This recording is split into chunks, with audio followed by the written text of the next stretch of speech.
I can't speak too much for skiing, but I know that tennis, and I think skiing's the same, it's too expensive, and it's not accessible for a lot of people. And one of the things that maybe my biggest disappointment as a tennis player is that hasn't changed. You know, it's still too expensive to participate, and it's not enough opportunity. So hopefully in the next, I don't know, 10, 50 years, we'll have more people playing.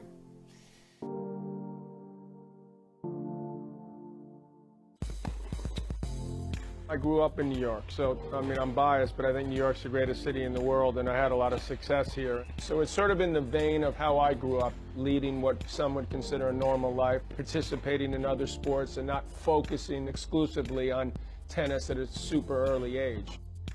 I think nowadays kids play too much. They burn out even earlier than before. They're focusing entirely on it maybe at 10, and I just think that's a big mistake. And if you want to do that, parents want to do that, they can still go to the Boletaries of the world and move to Florida when they're 7. I'd like to be the option where people that actually live in this area, in this great city, have this chance to make it. How important is balance for these kids doing other things in addition to playing tennis? Well, I think it's important, but I like to think that I'm living proof that you can succeed living a relatively normal life and doing other things. And a lot of people think that I'm a bit of a dinosaur, I suppose, that you need to, 8 years old, put everything into it, and that you have no chance. I don't agree with that. I know I spoke with Roger Federer recently, and at 12, 13, 14, he was still playing some, what they call football, what we call soccer. I mean, he wasn't completely and totally immersed into doing nothing but tennis. And New York, to me, is the greatest city in the world. And it seems like there's some untapped resources that we should be, at the very least, taking a much closer look at and investigating and see what we have to offer for them. Because it's an expensive game, so we need to do a better job of making it more accessible. That's been a problem ever since I've been a kid, and it continues to be a problem.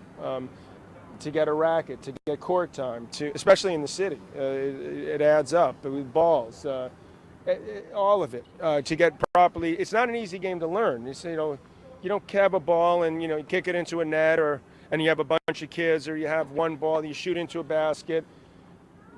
You're out there by yourself, covering a lot of territory that, to be perfectly honest, is too big for a lot of little kids. They play on smaller courts when they're on baseball fields or football fields, and that's one of the things I was trying to tell people for years. Look, we got to get kids on smaller courts so they can learn how to get better technique, volley, etc. And there's a lot of things that haven't been addressed and hopefully will be, but clearly getting the kids, the more I'm going to be pushing for years. Nike and my friendship with Phil Knight, they have stepped up as our first big sponsor, but we need to get a lot more, and obviously a lot more money, because the more money we have, the more money we'll be able to give for scholarships, etc.